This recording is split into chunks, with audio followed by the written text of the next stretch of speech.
দেশ জুড়ে চলছে নতুন নতুন কার্ডের প্রবর্তন। সেই ধারাবাহিকতায় ক্যাপ্টেন্স কার্ড চালু করলো ক্রিকেট বোর্ড। সাবেক বর্তমান অধিনায়কদের জন্য নানা সুযোগ সুবিধা দেবে বিসিবি।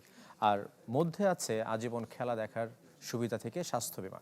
জেলে থাকা নাইমুর রহমানের পরিবার পাবে এই সুবিধা। আর সদ্য সাবেক সভাপতি আমিনুল ইসলামের সাথে যোগাযোগ করতে পারেনি বিসিবি।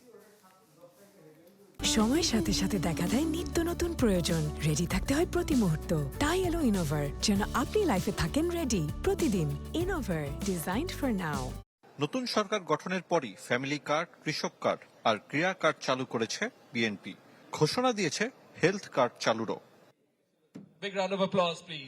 কার্ডের মিছিলে এবার যোগ দিয়েছে ক্রিকেট বোর্ড। চালু করলো ক্যাপ্টেন্স কার্ড। স্বাধীনতার পর থেকে এখন পর্যন্ত বাংলাদেশকে নেতৃত্ব দিয়েছেন যারা, তাদের সবাই পাবেন এই কার্ড।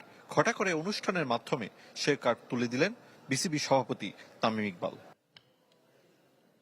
শুধু আন্তর্জাতিক ক্রিকেট নয়, স্বাধীনতা পরবর্তী সময় থেকে আনুষ্ঠানিক ম্যাচগুলোতে যারা বাংলাদেশের অধিনায়ক ছিলেন তারাও পাচ্ছেন এই সুবিধা। সব মিলে সংখ্যাটা ছেলেদের জন্য 27 আর নারীদের 5। শুরুটা হয়েছে শামীম কবিরকে দিয়ে, শেষ অধিনায়ক জাকের আলী অনিক। কার্ডের বিপরীতে নানা সুবিধার কথা ঘোষণা দিয়েছেন তামিম। ক্যাপ্টেনরা যখনই রিটায়ার করবেন, যারা রিটায়ার করেছেন বা যারা অ্যাক্টিভ আছেন, যারা যে মুহূর্তে রিটায়ার করবেন, তারা will get health insurance exactly like the national team cricketers. যারা আছেন সবাই, প্রত্যেকজনই আমরা হেলথ ইন্স্যুরেন্স পাবো। সময়ের সাথে সুবিধা আরও বাড়ানোর কথা বলেছেন বিসিবি সভাপতি। অধিনায়কদের যারা মারা গেছেন তাদের পরিবারও পাবেন এই সুবিধা।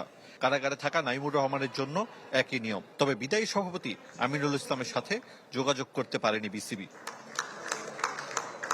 এমন সুবিধায় আপ্লুত ক্রিকেটাররা। দেরিতে হলেও বোর্ড তাদের সম্মানিত করায় খুশি। নারী অধিনায়কদের মধ্যে কেবল রোমানা আহমেদ উপস্থিত ছিলেন ক্যাপ্টেন্স কার্ড গ্রহণ অনুষ্ঠানে। আরিফুল ইসলাম, চ্যানেল 24, ঢাকা।